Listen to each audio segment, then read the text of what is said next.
los partidos políticos antes, hablaba uno de que nacen, crecen, se reproducen y mueren, ¿verdad? Porque normalmente nacían en el camino a ganar las elecciones, iban creciendo, y al llegar al poder se paran peleando y se reproducían, porque de ese partido grandote salían unos pequeñitos y eso los llevaba a la muerte.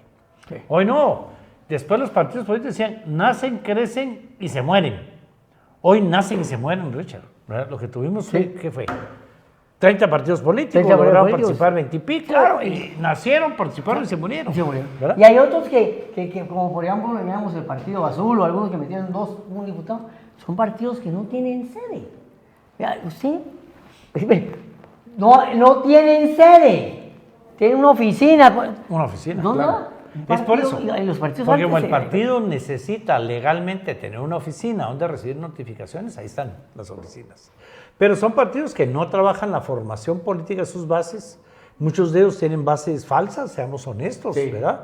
Compraron las firmas, pagaron, a ver, 50 pesos, firme aquí, y después pasan el filtro en el Tribunal Supremo Electoral, más de la mitad estaban afiliados a otro partido que les había pagado antes, ¿verdad? Y entonces eso hace que no sean partidos de verdad. No. Entonces, como no son partidos de verdad, si convocan a una formación y una capacitación, la gente no llega. No, es ¿verdad? Que no les interesa, dicen que no han entendido los partidos políticos que fortalecerse implica permanecer vigentes en el tiempo. Claro. Ese que la une es vigente. Sí. Tiene su mística, ¿va? Pero la UNE, como pertenece a la Internacional Socialista, ahí recibe becas y la obligación de la formación y capacitación. Como la UCN original de Jorge Castro, que pertenecía a la Internacional Liberal. Entonces también tenía compromisos que cumplir. No podemos dejar de mencionar a Elefante, porque Elefante creó su instituto. Es el único partido que ha creado su instituto, se acaba de graduar la primera promoción. Están con toda la intención de sobrevivir como partido. Y es que Hugo Peña es muy hábil, vamos. Es que conoce política. Pero sí vemos acá que ni el maestro de las elecciones, porque Hugo Peña trabajó en varias campañas ganadoras, pero en la propia no le pegó. No. ¿Cuántos diputados metió? ¿Uno o dos? Dos diputados. ¿Verdad? 2 diputados. Y eso ya es algo. El hacedor de presidentes, ¿verdad? Ya es algo. Ya es algo. Sobrevivió como partido con 2 diputados, un hombre y una mujer.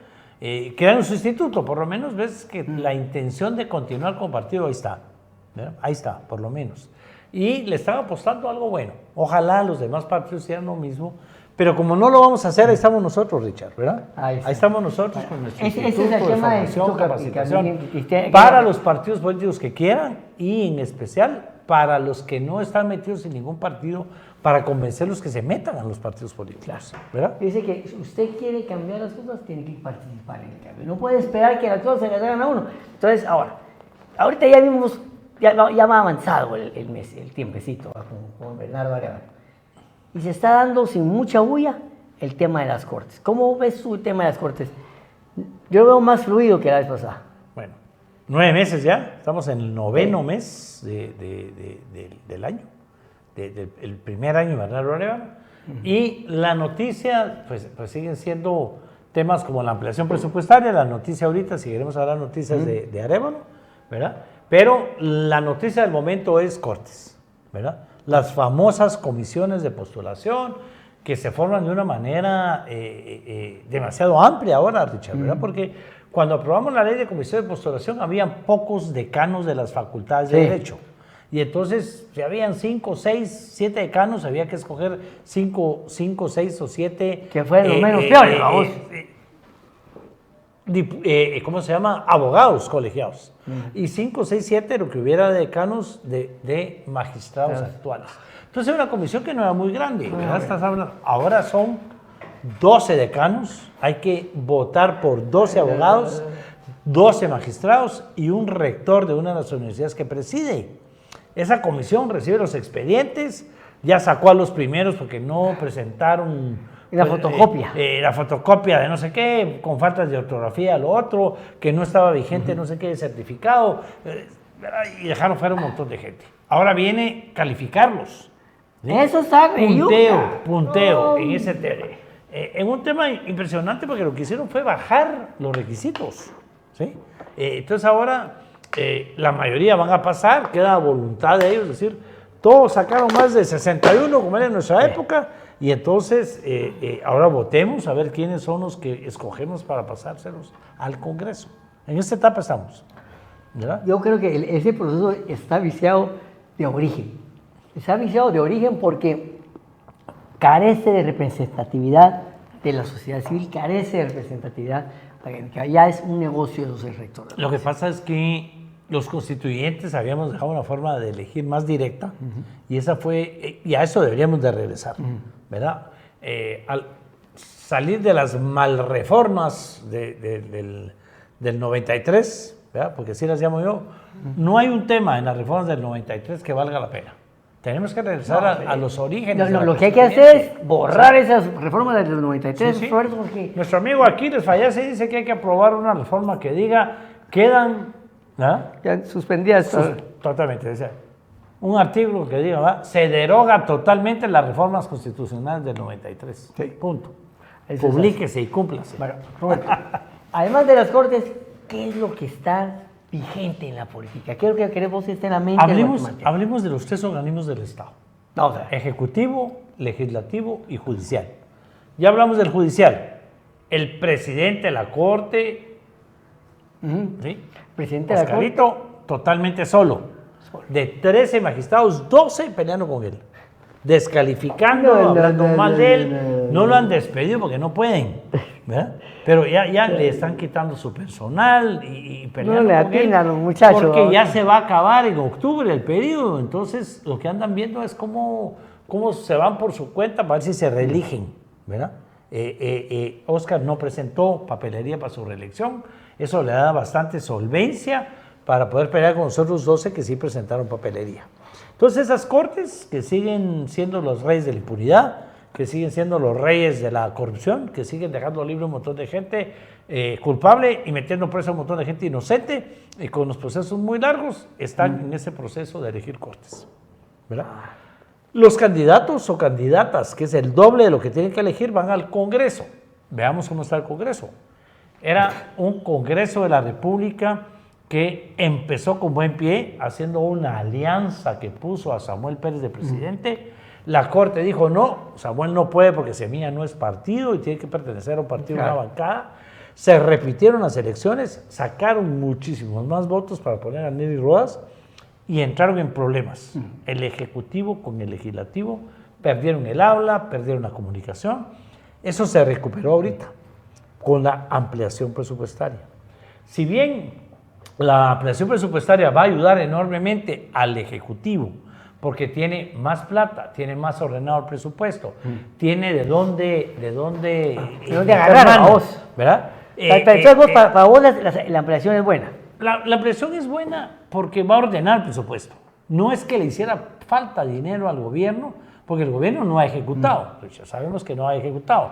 Van exageradamente lentos, aprendiendo, conociendo, armando equipo, no han ejecutado.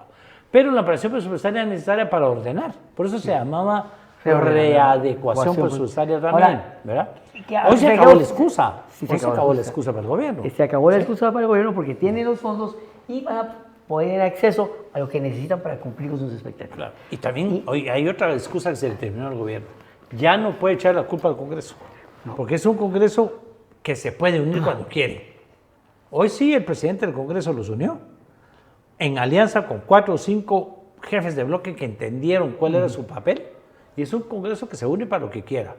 Ojo, presidente de la República, porque o tiene una buena relación con este Congreso, o el Congreso va a empezar a aprobar leyes y va a poder llegar a temas que si no los practica con usted, puede ser temas en contra. Ya es un Congreso diferente. Yo creo que el presidente Nelly Ramos, con estos jefes de bloque, Adín Maldonado, Inés, Luis Aguirre, todos estos jefes de bloque. Todos firmitas ahí. Estos jefes de bloque. La liga del mal. Bueno, es que el Congreso representa lo mal que está la política, ¿o no? Pues sí. Sí, esa falta de partido del que hablamos al principio se refleja en falta de candidatos. ¿Sí? Pues le pregunta a un diputado, ¿cuál es la ideología de su partido? No saben. No, es que ahora, somos progresistas, somos de centro derecha. Ahora la moda es decir que no hay ideología.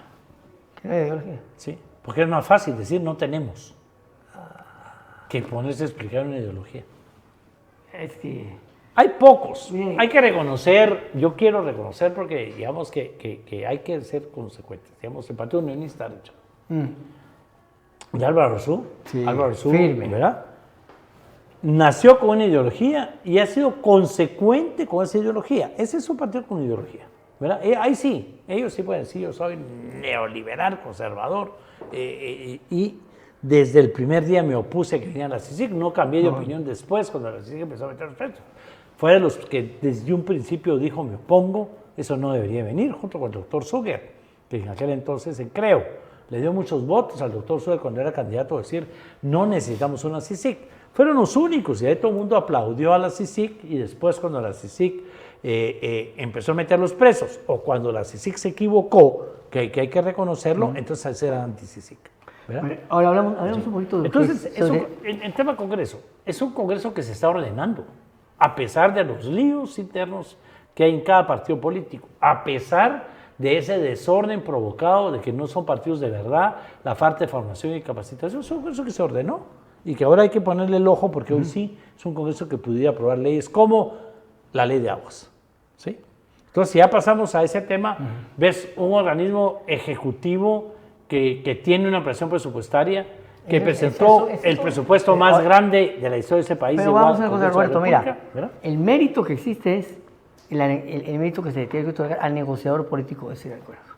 Porque pasaron de una posición radical de que no lo aprobaban a lo aprobamos.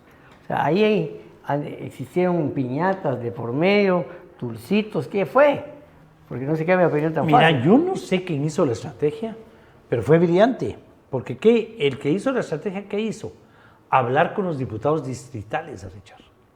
Lo que pasa es que vos y yo no somos... bueno, yo fui diputado distrital la primera vez, diputado por la hermana República de Jutiapa. Sí. Bueno, ¿qué sucede? Yo como diputado de Jutiapa tengo que enseñar obra, o no soy diputado, porque la gente no entiende que el papel del diputado es ir a legislar.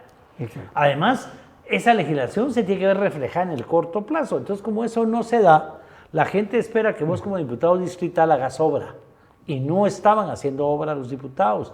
No estaban siendo ni siquiera invitados a las inauguraciones. Reinauguraciones. ¿Verdad? O reinauguraciones de las obras que habían estructurado. Nada. Entonces buscaron a los diputados y decir, ¿sabe qué?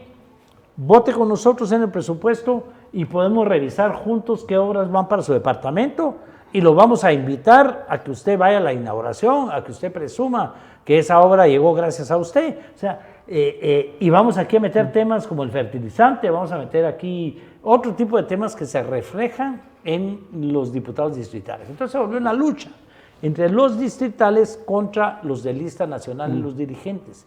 Y ganaron los distritales porque un dirigente no puede estar en contra de sus diputados distritales o pierde el control de su partido. Porque además un secretario general que no tiene contacto con las bases es un secretario de adorno, ¿no? Él firma acuerdos. Es así. Fíjate, Roberto, que tenemos el recuerdo del partido, los patriotas del partido líder. Partidos que realmente dejaron huella en las paredes de todo el país. Y quiero decirles que los males de la democracia solo se curan con más democracia. Y que la comprensión ha llegado a ese punto donde, ¿qué necesitamos? Que la población se sienta la necesidad y actúe de acuerdo a la necesidad para que salga a la plaza y pida lo correcto. No lo que piden los demás, lo que es políticamente correcto. Eso le ayudaría a mucha gente a entender qué es eso. Ahora, Roberto, vamos aquí con la percepción de Bernardo Arevalo. Es una cosa que la gente con este problema del hoyo del presupuesto se evidencia la falta de liderazgo del presidente y la falta de capacidad de acción, porque aún con el ejército no solucionaron. Y una persona me decía, Malaya hubiera quedado sin Ivaldi o Valdizón o Doña Sandra, eso ya tendrían solucionar el problema. ¿Ah? Este gobierno ganó las elecciones a pesar de que estaba en octavo o noveno lugar en las encuestas, quedó en tercer lugar, ¿verdad, Richard? Porque en primer lugar el voto nulo, segundo lugar la señora, tercer lugar Semilla. Ganó las elecciones, se fueron a la campaña y lo que prometió fue una lucha contra la corrupción. Pero la lucha contra la corrupción no es de la noche a la mañana. ¿Sí? Entonces, ¿qué pasa? Dice, todas esas empresas del Ministerio de Comunicaciones son corruptas, no podemos trabajar con ellas, ¿verdad? Tenemos que cambiar de empresas. Y se vino el invierno, se abrieron hoyos, derrumbes por todos lados y se quedaron sin empresas. Porque habían hablado tan mal de esas empresas que no pudieron contratar las nuevas. Además estaban cambiando el sistema, cambiar el sistema de contratación, cambiar la gente que tenía que contratar y todavía no lo habían logrado, todavía están en esa etapa cuando se vino la tragedia.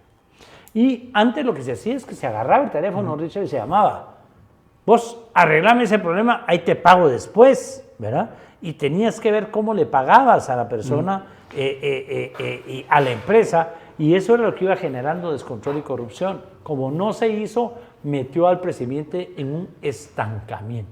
Eso es lo que hay ahorita.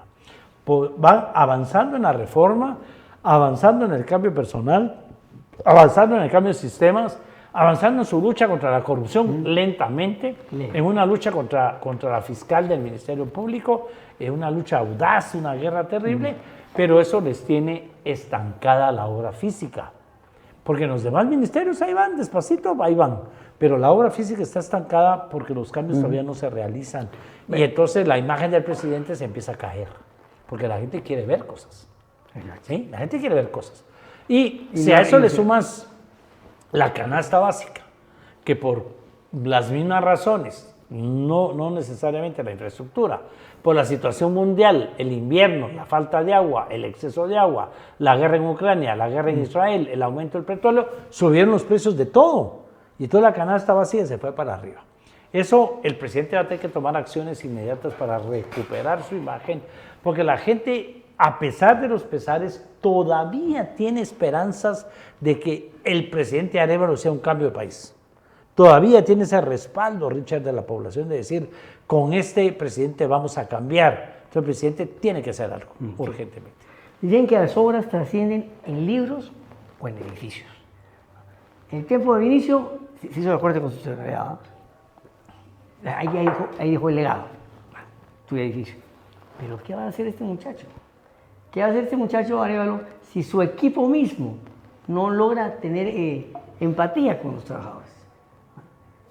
La gente que te está haciendo un programa tiene que a veces encontrarse con que no son las condiciones óptimas.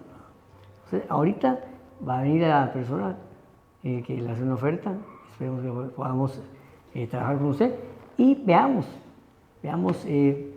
cómo se van desarrollando las cosas en Guatemala. Cuando uno contrata a alguien, cuando uno contrata al presidente, uno vota por el presidente, es como eso, como que contrataras un administrador de tu finca, ¿va? Claro, Es el administrador, él es el administrador de esta empresa que se llama Gobierno de Guatemala. El administrador tiene la responsabilidad, él no puede alegar ignorancia. Decía Angela Merkel que el presidente, el que llega a ser electo presidente es aquella persona que estudió el gobierno, estudió sus programas, los problemas y ha tenido tiempo para llegar a solucionarlos de alguna manera. Aquí no se ve nada claro. Sí, vamos a ver, Roberto, para ir terminando el asunto. ¿Nuevos partidos? Ya hay una serie de comités por formación de partidos políticos o grupos promotores se llaman. Porque la cantidad de partidos que desaparecieron en esa campaña es grande, la cantidad de partidos que no tienen liderazgo, no tienen candidatos es muy grande, y la gente aprendió, Richard, a que no necesitan ser un partido fuerte, no necesitan bases, no necesitan escuelas de formación, lo que necesitan es pisto para participar y a lo mejor meten 1 o 2 diputados si están en la jugada. Entonces, mientras se mantenga ese sistema que dejamos los constituyentes, de distritos electorales grandes, el método Hunt para el conteo de votos, van a haber muchos partidos políticos, porque la gente quiere llevar, aunque sea un diputado al Congreso y ver si ahí consigue negocios o consigue presencia o consigue algo en esta jugada política que ha dejado de ser la verdadera política para ser una política de negocios. Esperemos que esto que se dio ahorita cambie las cosas, ¿verdad? Esperemos que eso cambie las cosas. Bueno, vamos a despedir aquí a Roberto. Vamos a agradecer a todos los amigos televidentes y radioescuchas su presencia acá en el programa.